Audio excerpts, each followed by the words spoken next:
AI search is rewriting the rules fast. Julian Goldie unpacks what agencies must change now to stay visible as SGE, zero click results, and GEO take over. I think most people now are kind of gradually switching over to AI rather than actually using the organic listings, which is very interesting. So AI search behavior has totally changed. Welcome to the DesignRush podcast, where we decode the trends influencing modern marketing, tech, and visibility. I'm your host, Kia Johnson. Today, I'm joined by Julian Goldie, founder and CEO of Goldie Agency, a global SEO and link building firm. As a leading voice in AI-driven search strategy, Julian has helped thousands of brands navigate collapsing keyword traffic, SGE disruption, and the new landscape of generative visibility. His agency specializes in driving sustainable organic growth for brands through long-term SEO strategies, not shortcuts. Julian breaks down which metrics agencies should stop trusting, how AI is eliminating entire keyword categories, and what visibility really means in a zero-click world. If you want to stay ahead of how search, AI, and consumer behavior are evolving, hit subscribe. Every week, we break down what today's top brands and agencies need to know next.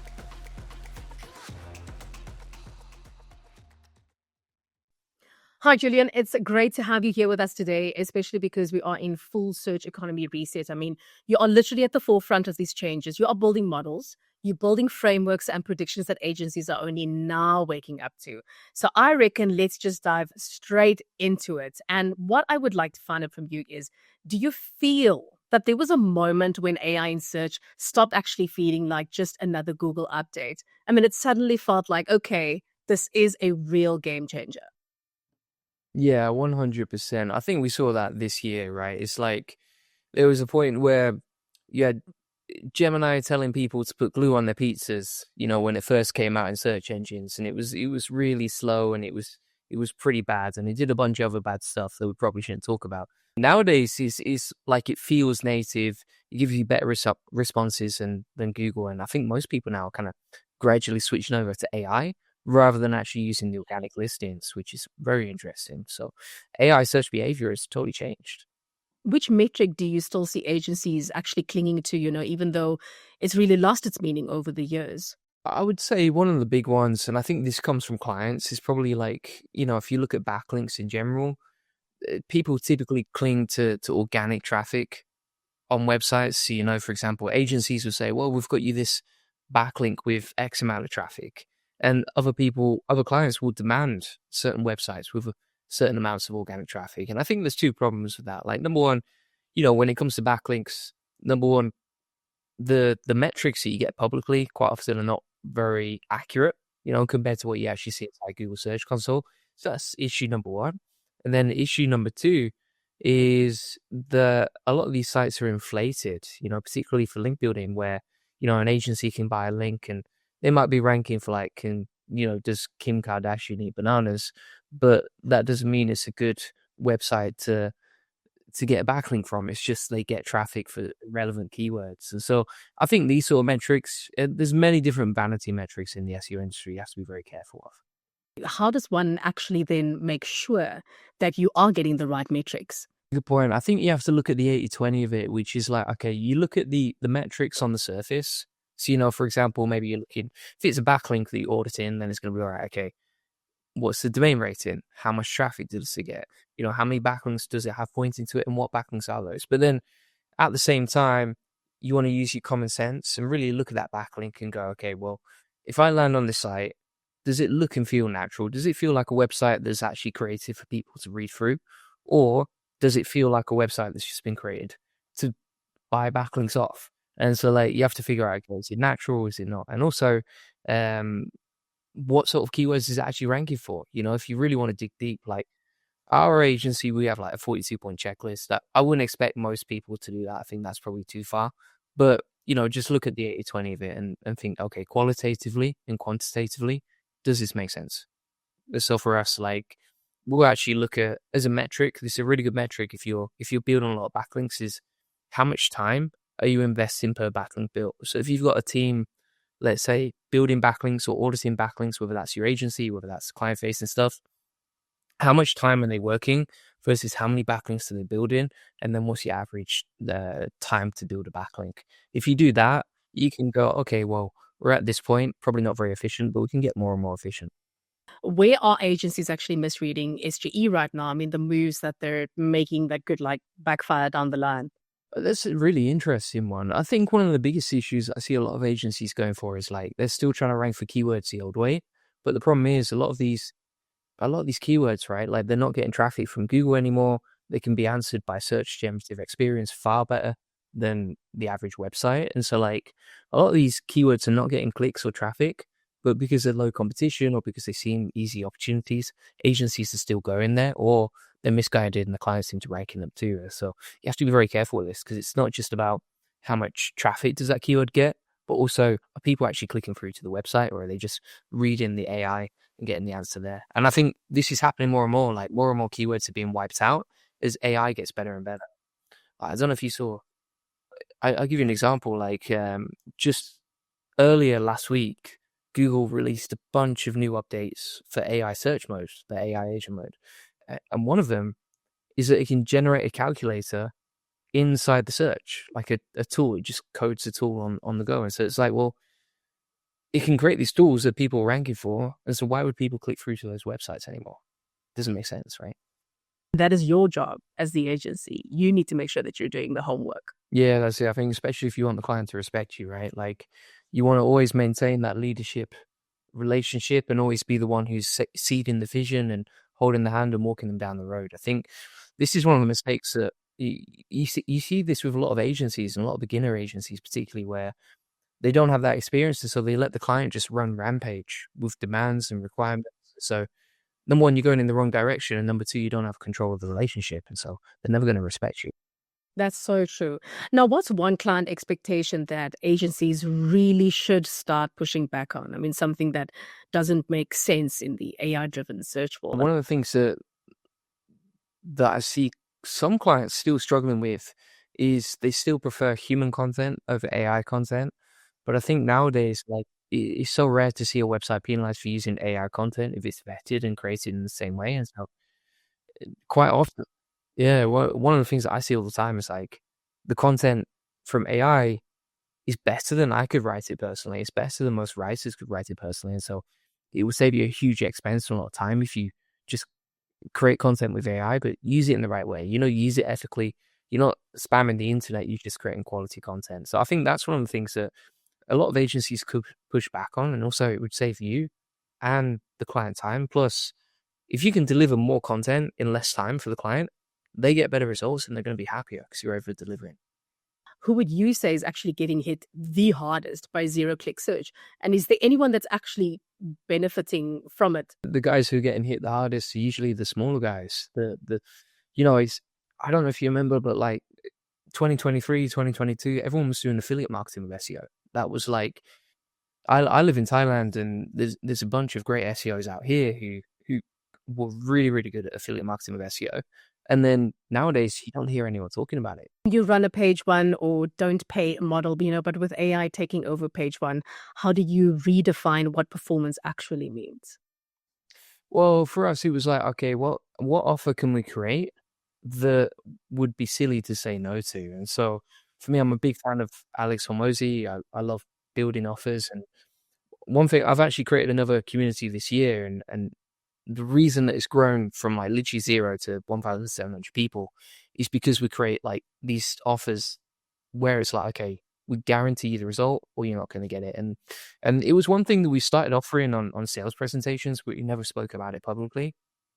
And then, I mean, just as an agency in general, one of the things that we're changing about our team is that we're trying to get more sales through the website and less sales that require sales calls, because then you have to worry about a big team, sellers, sales reps, sales managers, show up rates. It's a nightmare. You're running a call center at that point. I think if you can learn to sell your services as an agency online without a sales call, by creating great offers like rank number one in 90 days or you don't pay, then you've got a competitive advantage and you can move a lot faster and get a lot more sales at scale without all the stress that goes with running the sales team.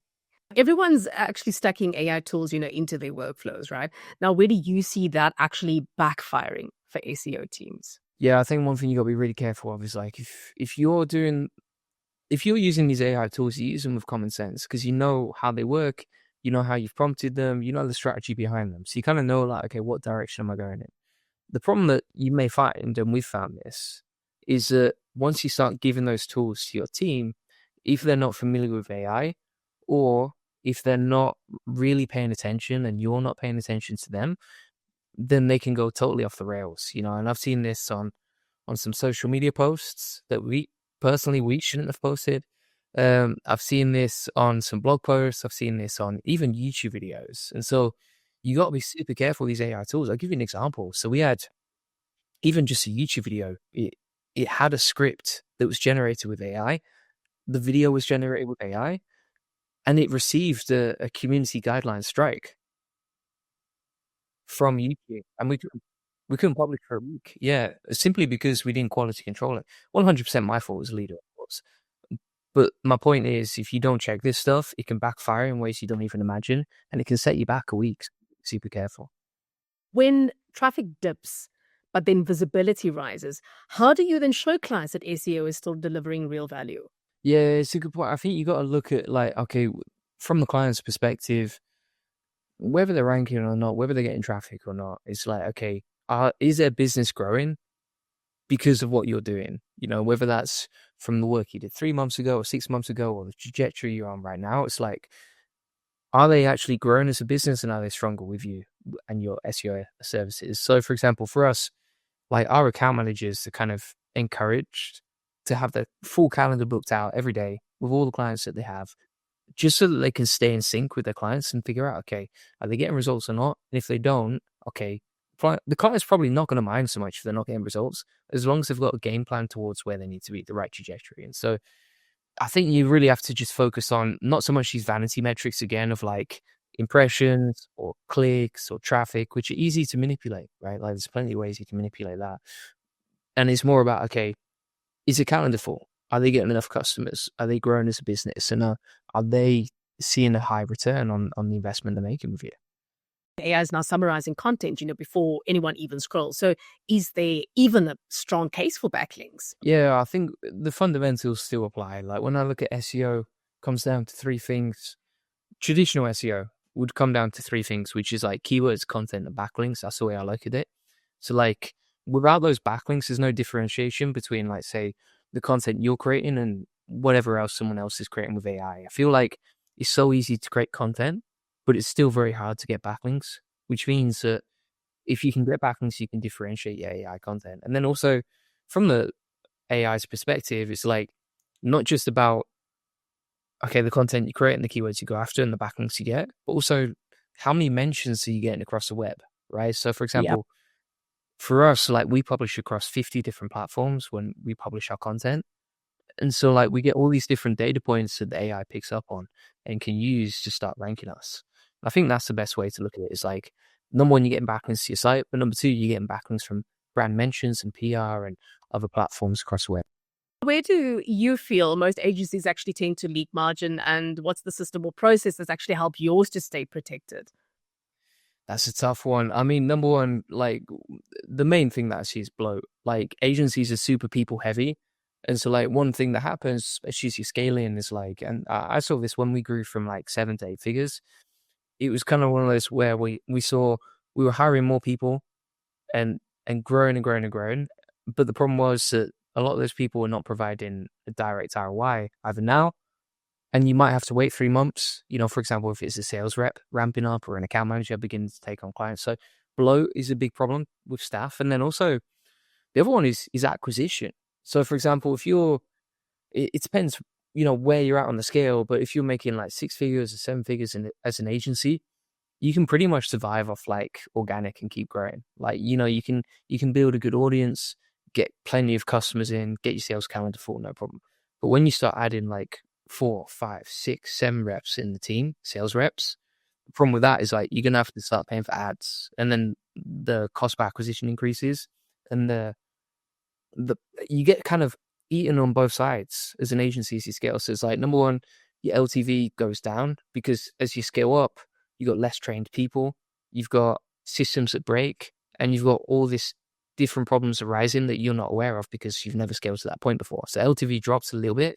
And then also CPA, cost per acquisition, increases per client because now you've got to spend ads and now you've got to recruit and train new sales reps who are going to take a while to ramp up. And so your margin just drops and drops and drops if you're not very efficient and careful. And so, like you were talking about, one of the systems that I set up to fix this is number one, I just have a spreadsheet with everyone's names. And then I know, okay, right, here's the ROI of each one. So you can go old school like that. I think that works really well. And then number two, literally on a tracker, I just have a virtual assistant sign out. We have the day of the month, and then we have the outgoings and the ingoings for each day. So it's very, very easy to see, okay, here's the total profit margin this month. And then also, here's where all our expenses are going. And when you've got it like that and you see the day to day, you got your finger on the trigger and you can just fix things very, very quickly if they break. Speaking about acquisition, I mean, there's lots happening right now around the Adobe SEMrush acquisition. I'm sure you've heard a lot about it. Very much a buzz. I mean, they've just announced that they've acquired SEMrush in this $1.9 billion all-cash deal. So this move, I mean, it pushes Adobe beyond creative tools and into AI-driven search, right? And obviously signaling that visibility in ChatGPT, Gemini, and Perplexity. I mean, it's like core to its brand strategy. So it's made that shift right now. And Adobe is saying, this isn't just SEO, it's GEO, it's generative engine optimization. So when Adobe invests nearly $2 billion in the visibility platform, what do you feel that actually tells you about the direction that search is heading? So number one is obviously very AI driven. Like the whole press release from the acquisition was all about GEO, wasn't it? Like I think they mentioned about GEO 5 or 10 times in that press release. So that was super interesting. Obviously their focus is AI driven search. And then number two, it's like as an agency owner or as someone in the SEO space, it's fantastic to hit. Like, okay, there's acquisitions coming in, there's money coming in. Adobe obviously believe in the future of SEO. It's like, that's a really optimistic sign. And in an industry which is, let's be honest, has taken a hit the last couple of years. I mean, even if you look at SEMrush's share price, it's just dropped and dropped and dropped and dropped. And then Adobe come along and then boom, it goes back up 25, 50%. Do you think that this is like a smart strategic move, or is Adobe just protecting its turf? I kind of feel like Adobe are falling behind and they're trying to figure out ways to get around it. And then, the GEO, I mean, is it just hype or is it an area that agencies really need to build their expertise in? I do feel like it's a really smart marketing move. Like, I mean, if you're an agency right now and you say, okay, SEO is dead, do GEO instead, like that, whatever platform you post on, whatever piece of content, whatever client you're marketing to, they're going to take the bait on that. So I think it is a great marketing move, but at the same time, like GEO is changing the industry. I think the way that you do SEO now is a lot more, you kind of want to post it everywhere. There's so much more news that's been happening recently. Athena, for example, just announced that it spotted actual ads appearing inside Google AI overviews, meaning the AI-generated answer boxes are being monetized. And this data search actually comes from a sample of 25,000 searches. So this feels like a major turning point for AI search revenue models. I'm sure you would agree. But from your perspective, what would you say this says about the future of search and the future of agency value now that AI overviews are becoming monetized? Well, I think it's super smart by, Google or all these other AI search engines. It's like, get everyone behind the technology, get everyone used to using AI. And then as soon as they get used to it, okay, boom, let's hit them with the ads. I think it's really smart. And it's also going to drive up the ads revenue from these companies. So, I mean, from the perspective, if you're a client or a company, right, it's like, it's great for you too, because now you can reach more people with more targeted ads. And I think if you're using a combination of AI-driven search and AI for the actual ads themselves, it's almost going to be too easy to target people. I think that's the thing. Like, even for example, if you look at Meta now, it's so much better than it was 5 years ago with the advancements of its AI. So I think that's going to continue for sure. It's great for us as agencies, great for clients because they get to reach more people. Great for the engines themselves because they make more ads revenue. Not great for the customer. No, I mean, Search Engine Land, just reported that over half of all Google searches now end without a click, with AI overviews and surf features crowding out traditional results. So agencies are being pushed to shift from click-based SEOs to visibility-first strategies. I mean, we've been touching on this quite a bit now throughout the conversation. actually to track where their brands appear, not just how much traffic they drive. So with these clicks actually vanishing, what should agencies now be ultimately optimizing for in today's landscape? I think an interesting one to start focusing on more is conversion rates and looking at, okay, maybe the client gets less traffic, but what percentage is that traffic converting at? Because like, for example, if you take, let's say a website takes a 50% hit in traffic, but when traffic does reach your website, it's because they're ready to buy. That's an interesting metric to look at. I also think as well, like, for example, if you can create content now with AI, it's a case of, okay, well, you can create 10 times the amount of content you could previously with AI versus a human. And maybe you only get half the amount of traffic, but you can actually 10x your traffic with the AI content. And so it's like, well, it's pros and cons. Like the playing field is being leveled just in a different way. How do you help clients see the value of visibility when it doesn't appear in their traffic dashboards? It's about like just getting in sync with the client and figuring out, okay, what do they want, right? Like what you typically, whether it's a sales call, whether it's an account manager call, we have like a long discovery process where we're just trying to figure out, okay, what does the client want really? Like they don't care about traffic. I think they don't care about visibility. They care about getting customers. Yeah. I'm getting the feeling that in terms of, SEO itself, that you rather perceive this as a new chapter, not necessarily a decline. I think it's a optimistic chapter as long as you're willing to adapt. I mean, one of the reasons that I went so heavy into AI versus my typical SEO videos is the fact that if you don't adapt now, you're going to fall behind. And it's just changing every single day, it feels like. And it's like, as an agency, if you want to I've seen a lot of agencies wiped out the last couple of years, sadly. I think if you don't adapt now, you're in serious trouble. So the deeper you can go into the rabbit hole of AI and the more you can learn how to use it in your own agency and then help clients with it too, the better you're going to be. Julian, thank you so much for joining us on the DesignRush podcast. Really appreciate your time and insights. It's been a pleasure having you here today. Thanks so much. Thank you. Curious about what top brands look for when choosing an agency? Tune into our latest episodes where we reveal the decision-making secrets of leading brands. Subscribe to the DesignRush podcast and stay ahead of the competition.